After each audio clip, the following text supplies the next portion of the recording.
Hello and welcome to a brand new video. It's evening tonight in London, and I'm not here to moan about what happened yesterday, the suicide bombing incident with the pop concert in Manchester. Well, I would like to say this is a tragic event and people will be mourning for the death of these victims, the 27 victims of young people of my age.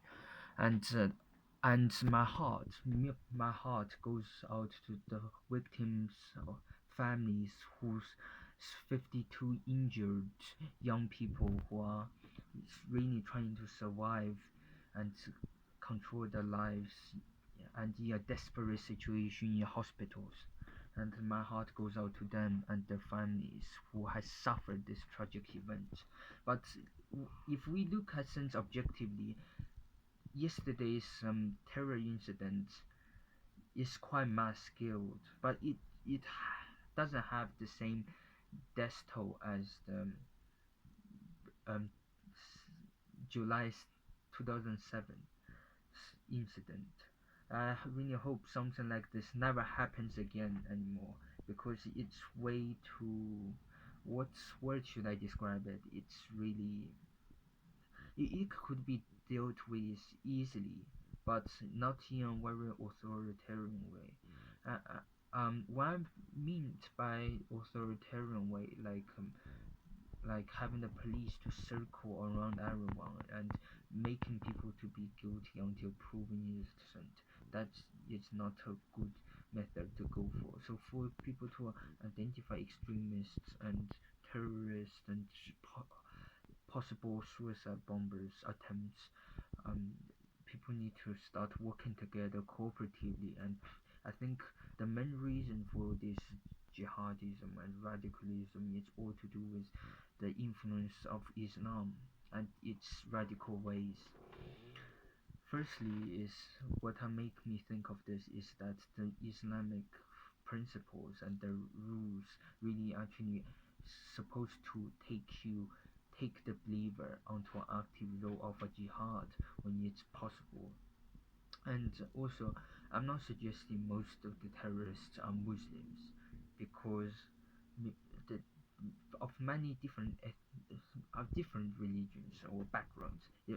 I would just want to say this has nothing to do with the person's religious background, but I think it's to do with their belief systems. When people hear the sense religious background and the belief systems, they don't uh, couldn't differentiate the two. So here's the thing: when you have belief system, you get locked up and controlled by the principles dictated by the law and governed by the prophetic religious laws. And when I say that not as a religious background, because many people who have a religious background are to cater for the spiritual empowerment. When I say about belief systems, they usually tend to not accommodate spiritual enlightenment or empowerment. But I would say that in general, Muslims are very radicalized nowadays, and they believe that a jihad is the only way to bring the society of like the West down to the most regressive now. And who's pushing the regressiveness now about like as more information flood about yesterday's Manchester event, we will have a clear image of what will happen, what the who is behind all this.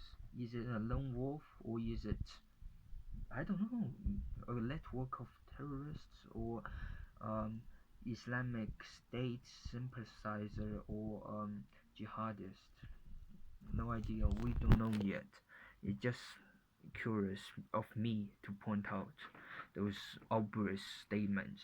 It's very obvious, but when you take a look at the big picture and you connect the dots behind the tragic event, I think the mainstream media is using the ideas of this tragic event to further their agenda to try to make people emotionally systematically emotionally stressed and not to find real opportunities to improve the situation.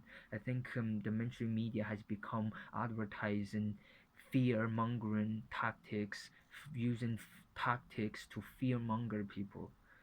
When I say using tactics to fear mongering, I mean y- making topic headlines and making certain concentration of the headlines to focus on one thing, all about it's all about Muslim jihadism and Islam. That is the fault of all terrorism. I like to disagree. I think Islam as a spiritual sense is not the type of what's that source of terrorism. I think it's the people who read and interpret the Quran or the Holy Book wrongly or in a very radical fashion. That is, in my view, Wahhabism. So when I say the jihad, generally I don't reference to the old or of the previous Islamic scholarship and doctrines. I'm talking about Wahhabism, jihads of Wahhabism. Uh, what can you say Wahhabis are perpetrating a jihad? Because certainly that is certainly maybe or certainly not true. We're not sure, but I'm sure that Wahhabism is a predominantly very radical movement that fuels all this Islamic State and this terrorist organization like Hezbollah, the Shia Muslim terrorist organization, and Islamic State, the Sunni Muslim terrorist organization, and they impose Sharia law onto whatever countries they do. So I'm against Sharia law because it's very radical. Generally, what's being perpetrated in our society right now is very radical compared to what we know of the old Islam. But Islam has a long history of bloody genocide and ethnic and religious subjugation. So does any other empires. But yeah, so I would say that there is a hierarchy among the terrorists, among the suicide bombers. That there's certain privilege these terrorists want to have for doing all these terrible acts of violence. So thank you guys for listening to my not live, video podcast about about yesterday's Manchester pop culture bombing. I really hope you subscribers overcome the emotional anxiety the mainstream media trying to put